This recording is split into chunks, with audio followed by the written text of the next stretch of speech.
shananana migradariida jirtu yaa jarana jireenyi gaariidha duwata saariidha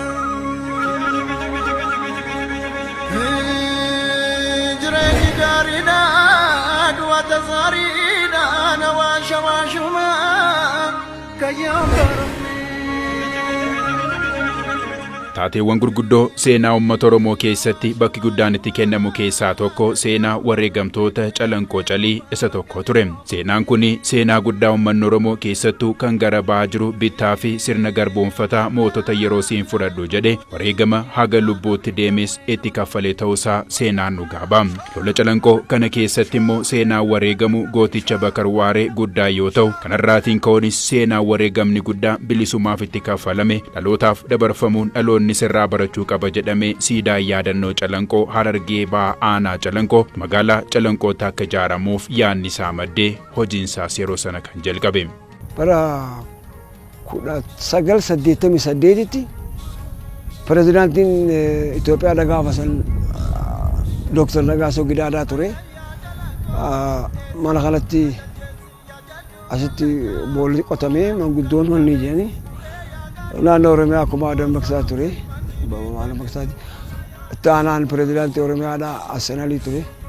Isaan faadhaatu lafee nutis ijoollee nama 500 maal faaruu gaddaa faarfachaadha asitti awwaalee ture. Gaafa 1988 san eegalameeti. Osoo abbootii ooyiruu lafa itti jiraatan asirraa kaasanii adeemsi dheerate. Bara 1991tti Siidaan eegalame. 1991tti eegalame. Ammallee xumuramne bara 2007tti osoo hin xumuramin pirezidaantii naannoo Oromiyaa Obbo Muktaar Kadiir ture. Asteerfaadhaa isaanii ni eebbise jedhanii bakka osoo hin dhumne Siidaan ammallee hin dhumne. Waa'ee siidaa Calanqootii wajjin wal qabatee akkuma haastee siidichi qabsoo uummanni Oromoo afran qalloochitti gaggeesse yaadachuudhaaf ijaaramuunsaa kaayyoo duraa ta'us achi keessatti qabsoon uummanni gaggeesse kun hambaa tahee hambaa bira kutee turizimiif maddoota galii garagaraatiif akka ooluu fi carraawwan hojii hedduun achi keessatti dargaggoota naannoo saniitiif illee akka banamuuf haala mijeessuuf ture jechuudha. Asirraa ka'ee uummanni araddaa Calanqoo lolaa kun fedhiidhaan lafata nagalakkiseeti bikka lafeen Oromoo teenyaa dirree tetteessu tanarran teenyu jedhanii asii kaanii namni 62 iddoo biraa qubatu. Iddoo sanilletti amma rakkoo ajaa'ibaa irra jira. Furmaanni itti hin argamu. Kayyaan barofne ture nufa bakka ne moofofne. Abarra yaa ilma mootii fi harkaan abindawwee nama gooti. Siidaan yaadannoo wareegamtoota Calanqoo kun seenaa bakka bu'a jedhamee ijaarame waliin dhaloota dhufuuf seenaan akkanaa lammata akka hin dabalamne barsiisuufis ta'e akka irraa baratamu yaadamuun ijaarsisaa baasii uummataa guddaateen kan yeroos jalqabe. Haa ta'uyyuu malee siidichi xumuramuu dhiisuu qofaan osoo hin taane wantoonni guutamuu fi qabanis akka hin guutamnee fi seenaa jiru waliinis kan waliin madaallee ta'uusaati namoonni kan dubbatani. Akkaataa ittiin asirratti ummanni Oromoo jabate akkaataa iddoon kun itti yaadamee ummanni irraa ka'ee wal qabatee iddoo san ga'ee jire jennee uummata Oromootu kayyuu godhata. Siidaa kanaaf kan osoon ta'in kamalu kaayyoo silaa bu'uura kaayameef saniif tajaajiluudha qaba malee har'a silaa hojiichi keessatti misoomsu wajjin wal qabatee hojjetame irratti yaada kennuullee haqamnu nuti har'a malee rakkoo kana amma sa'a rakkoo kana waggaa meeqa booda teenyetti haasoo nu miti jechuudha. Wanni takka illee wanni keessa godhame silaa keessatti guutamuu qabu guutamne bishaan gaafa isaa waan xiqqoo xuruursaniitu bachitti hafe ifaas akkanumatti ampuuliin dhaabbateetuma namni jala deemu jiru abbaan qabu caasaa illee nama asitti ramadamuu fi siidaa kanaaf naannoon mootummaa naannoo Oromiyaa gad argee ture booda baajata aanuma irraa jee aanaan fi baajatan qabu namni itti qaxaramee jiru amma waardiyaanis agabuu ta'ee jirti mana jirtichinis akkanumatti fedhumaaf jecha siiduma kana qoqamaaf dalagu jira malee waan tokko inni harkatamaa jiru. Asirratti ilmaa'uu ilaalcha tokko wanni godhameef hin jiru. Maaliif siidaan kun maqumaaf dhaabbate malee as keessa silaa wanni guutamuu qabu galmi tokkos jaaramu qaba. Biirooleen jaaramu qabdi. Warri aadaa turizimiitiis biifuu rakkoorra jira kaana. Maaliif akkas? Qaama gubbaarra eegan. Dhufan gawaanii mataa fi furmaata godhuu hin dandeenyeef. Qaama gubbaa eegan jechuudha. Siidaa kanarratti waa hedduun hafee jira. Galmi hafee jira, manni kitaabaa hafee jira, tajaajilli isaa hafee jira, caasaan isaa gabbee qaxaramu osoo qaxaramin iddootti caasaan gabbee Oromiyaan hoogganamu aanaan hoogganamu osoo dambeen ture. Booda kan amma kana dambee bira dabree akka mana jiratti anuu garana dhufe. Seenaa Oromoo keessatti gaafa namni wal fixuusan dhiiga horroboo jedhamu. Namni dhiini bakka akka horroo jee akka fincaanutti kayaa'isan maqaa saniitiin. Kuurii as ijaaramtee siidaa kanaa dalagamtee jirti bishaan itti guutamu. Ijoollee nama seentee bishaan kana daakuu barbaaddi bashannanuu barbaaddi magaalaarraa dhufanii aruuzinillee as dhufee asitti galii godhee wanni godhuu barbaada. Kanumallee waajjira aadaa fi turizimii godina wajjin wal dubbannee akkaataa itti nagee maxxansinee galii harkatu wal dubbannee isaanis Oromiyaa gaafatanii Oromiyaanis turaa jee.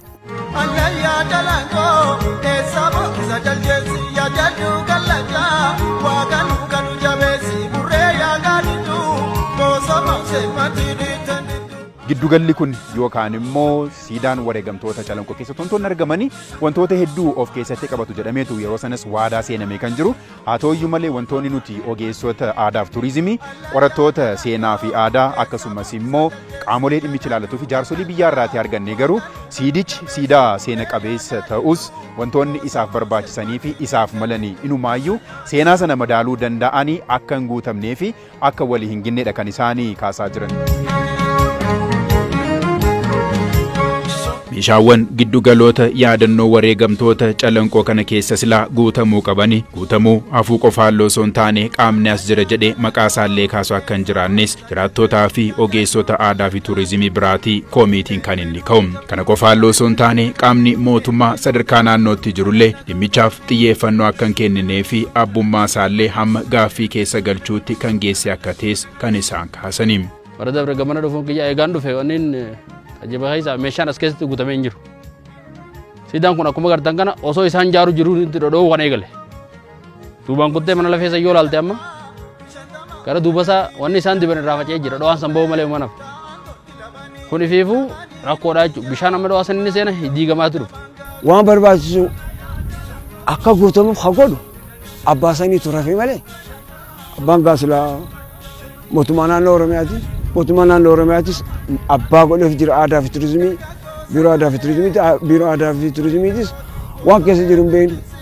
Jala biiroo aadaa fi turizimii naannoodha kan godinaatti kan godinaa abbootii qabeenyaa walitti hirmaachisee kan aanaatis hanga danda'u uummata baasee waan siidaan kun barbaachisuuf guutuuf ni danda'a ture hin hojjenne jennee waggaatti himnu immoo dhaga'uu qabaas miidiyaarraa nuti yaada kennu kun.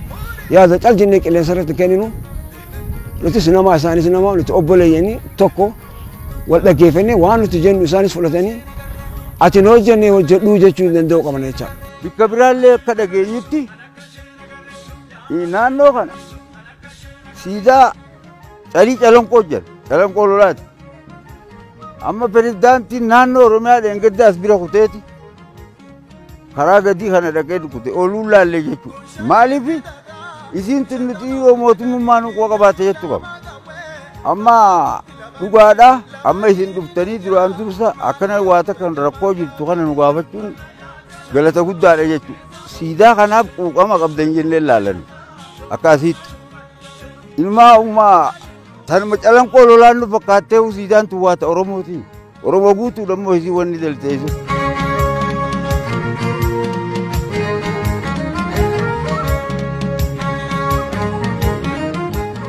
Bakkini ammatti argamu kana keessatti immoo kutaawwan gurguddoo lamadha kan jiranii achi fuuldura kootti kan argamu godaambaan tokko ni jiraata. Godaambaa kana keessa bakkee wantoota garaagaraatti kan isaan jiranii wantoonni barreeffamaan jiraatanii aadaa Harargee Bahaa keessatti argamanii meeshaalee garaagaraa kan of keessatti qabatanidha kan isaan jiranii. Bakka sana keessatti mataa isaallee meeshaaleen barbaachisoonii fi qabiinsi isaanii qulqullinni mataan isaaniillee akka sirriitti hin eegamnedha keessas gallee kan taajjabnee jirru. Achiin immoo kan itti ilaallu kutaa inni biraan jira. Kutaa sanatti immoo lafeen wareegamtoota bakka walitti qabamee taa'udha jechaadha. Bakka sanatti mataa isaallee xiyyeeffannoon guddaa akka ittiin kennudha namoonni kan isaan nuuf kaasan. Achi keessatti amma hulaan jira kitaabni itti galu jedhamee keessa hoggasee nama bakka muuziyeemii yaaddosa laalleessan keessa hin jira wanni itti galan jiru. Ani hojii wal qabatee hin xumuramne jechuudha. Xumura isaarrattuu daddafii godhaniiti kan eebbaaf godhanii eegas boodamuma fi wanta jedhanii deeman jarri.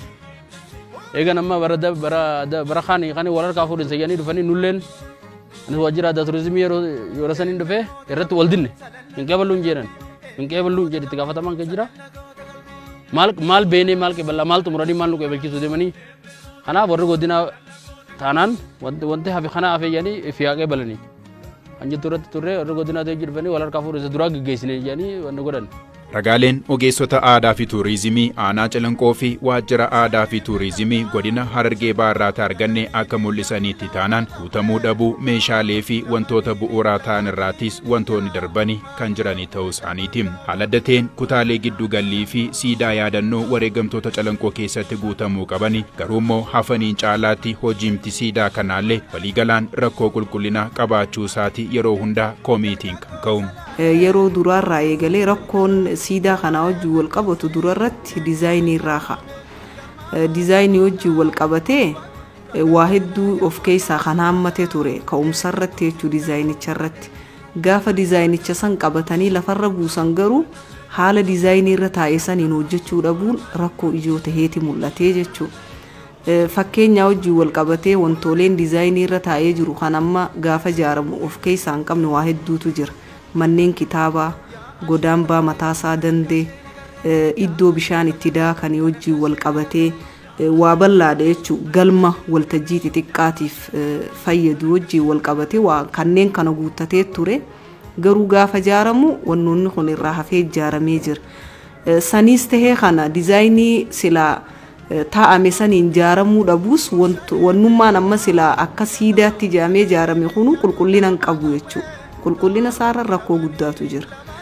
Rakkoo qulqullinaa bal'aa waan qabuuf yeroo ammaan tanaa akkuma isiniis argitan sanii qaamni garaagaraa amma dura irratti komii bulchiinsa gaarii akka godina keenya komii guddaa uumee jira jechuudha. Qulqullina hojii wal qabatee tokkoffaa kontiraakterichi ijaaraa ture sun akkaataa kamittiin ijaaraa ture kan jedhu inni kun rakkoo jechuudha. Isin ulaaltaniittu jedheetii yaada caccabee duubaatiin caccabee kan jiru ta'uusaa ni mul'ata. Rakkoowwan ijaarsa hojii wal qabatee qaamni gaafa sana piroojeektii kana fudhatee ijaaraa ture akkaataa itti ijaaraa ture hanqina akka qabuu fi naannoonis akka naannootti kan hordofaa turee fi konsaltii kan gochaa ture sadarkaa naannootiin jechuudha. Kanaaf akka godinaatti koomenti kennuu fi wanni kun sirraa'uu qaba kan jedhu itti deemamaas ture. Ammas fuula dura waliin taa'amee naannoo fi kontiraaktericha ijaaraa ture wajjin taa'amee hanqinni isaa eessa kan jedhu sana ilaalamee kan furmaan itti kennamu ta'uu isaati jechuudha. Wanni kun waan takka amma wanni inni reebisee hin jiru mooraa paarkii bineensaa ta'e bakka siidummaa kun booda jiigamee dhuma osoo waan takka illee galees hin qabne osoo bakka seenaatis hin taane osoo kunuunsa isaaf barbaachisu hin kunuunfamne ni badaa. Kanaafuu itti yaadamuu qabaa kan jiru.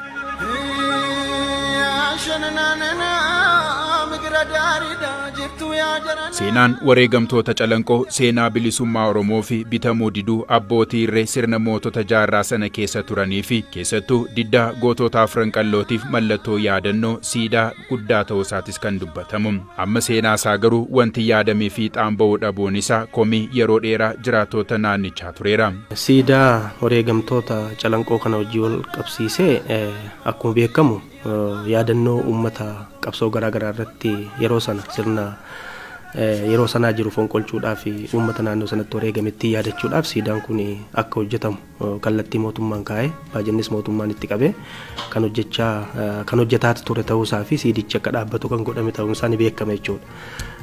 Ijaarsa siidaa kanaa yaa'u piroojeektichi sadarkaa naannootiin kan hojjetamaa jiru. Naannoo hordofaa naannoo hojjetaa akkasumallee qaamni piroojeektii kana yookiin siidaa kana ijaaraa ture ijaarsa intarpiraayizii bishaan Oromiyaati. Amma maqaan isaa gara korporeeshinii ijaarsa Oromiyaatti kan jijjiirame sun isatu fudhatee hojjechaa ture jechuudha.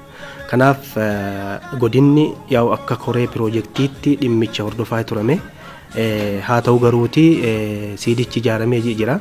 Ijaaramuun qoftiin gagalma miti jechuudha. Akka seektara keenyaatti nuti hojiin seektaroota keenya aadaaf turizimii naannootti wajjin yeroo garaagaraa xalayaas barreessinee rakkoon siidaa kana qunname maali hajuus akka mana hojii keenyaatti barreessinee qaama dhimmi ilaaluufis erginee jira.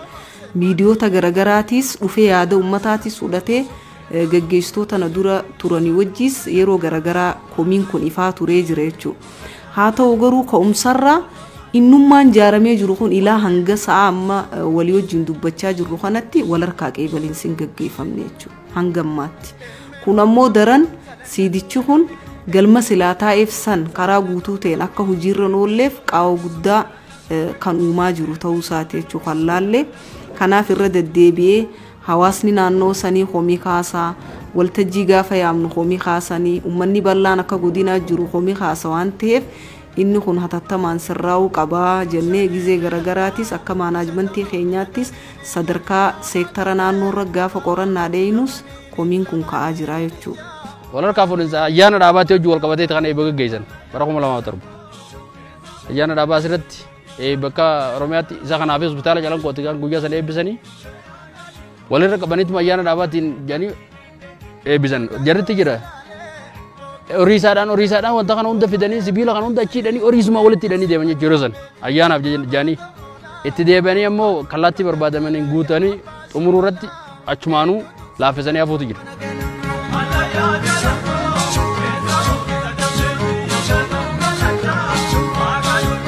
Siidaan wareegamtoota Calanqoo kun seenaa badaa godaannisa dhiisee darbee akka hin dabalamneef barsiisuun caalaatti bakka hawwata tuuristii taasisuun madda galii akka ta'uu fi carraa hojiillee akka uumuuf yaadameeti kan inni jalqabame. Ta'us garuu sadarkaa yaadameen deemuu hin dandeenyeeti carraan isaa gara fuula duraa maaliin gaaffii deebii barbaadu teera.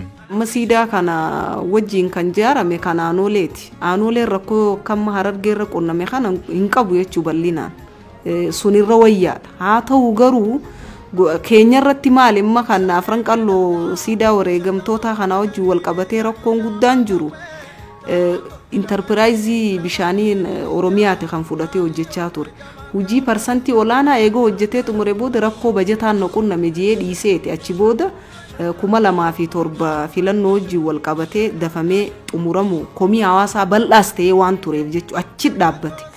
Qabeenyinis faca'ee jechuudha kanarraa ka'ee dafamee xumuramuuf jecha imaataaf kennamee hangi hafe akka xumuramu godhe jechuudha. Kanaaf hanga har'aatti gaa 2007 kan xumuramee jedhamee eebbinis gaggeeffamee hawaasni bal'aan akka godinaatti Harargee lixaarraa illee osoo nafiin dhufanii sadarkaa naannoo irrattis eebbi guddaan godhamee kan eebbifame jechuudha.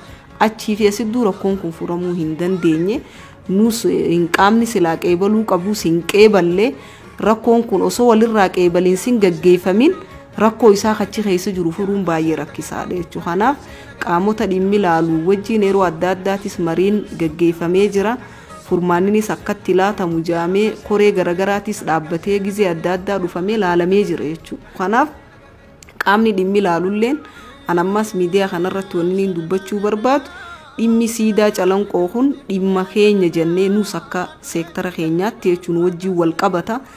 Seenaa uummanni kalee dalageessan ittiin yaadachuufis ta'e hambaan kun seenaa yaadachuu bira kutee turizimii fi carraawwan hojii garagaraallee uumuu keessatti gahee olaanaa qaba waan ta'eef kanaaf kallattii saniin qaamota dhimmi ilaalu hundaa wajjin qabsoo silaa gaggeessuu qabnus gaggeessinee waajjira keenya kan sadarkaa naannoo jiru wajjis wal dubbannee hatattamaan komiin guddaan akka godina keenyaa seektara keenya kanaa wajjin wal qabatee amma gaafa gaggeessaan fedhe dhufee as ta'e dhimma siidaa akka jechuudha.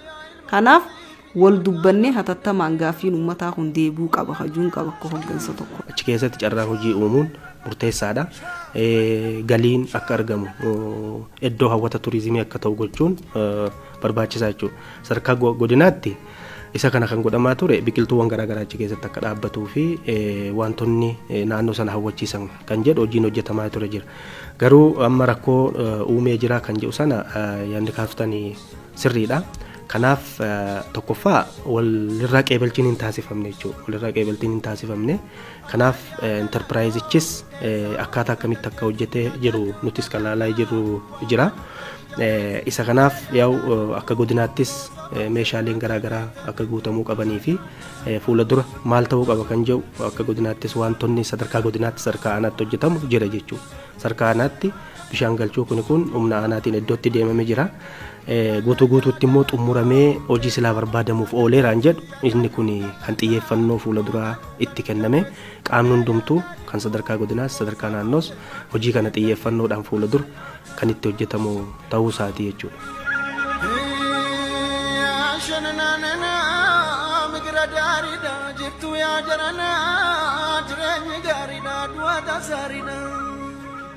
Rakkoolee ijaarsaa fi qulqullina hojii wal qabatanii kaaniif kallattiimaan abbummaan piroojeekticha fudhatee hojjechaa kan ture Enterpiraayiziin ijaarsa bishaanii Oromiyaa yeroosii fi Koorporeeshiniin ijaarsaa Oromiyaa ammaa kan ilaallatu ture. Dhimma kanarratti yaada isaanii akka nuuf kennaniif ittaanaa hojii gaggeessaa Koorporeeshinii ijaarsa Oromiyaa obbo Kifluu Lammaa nuu beellamanis deebii nuuf kennuu garuu hin dandeenye. Abbummaan dhimmicha kan hordofaa tures Biiroo Aadaa fi Tuurizimii gaafachuus yaalleerra. Hoogganaan Aadaa fi Tuurizimii Oromiyaa obbo Kabbada Deessisaa deebii akka nuuf kennaniif irra deddeebiitiin gaafannee bilbila yeroo 3 fi 4 ol beellamuu irraatiin kan darbe deebii barbaachisu nuuf kennuu hin dandeenyeeti qaamni dhimmichi ilaallatu xiyyeeffannoo taa kenninu jenna. Qaamni rakkoo kanaaf furmaata kenna jedhee dhufee yoo jiraateefis yeroo taanutti kan isin biraan geenyu ta'a.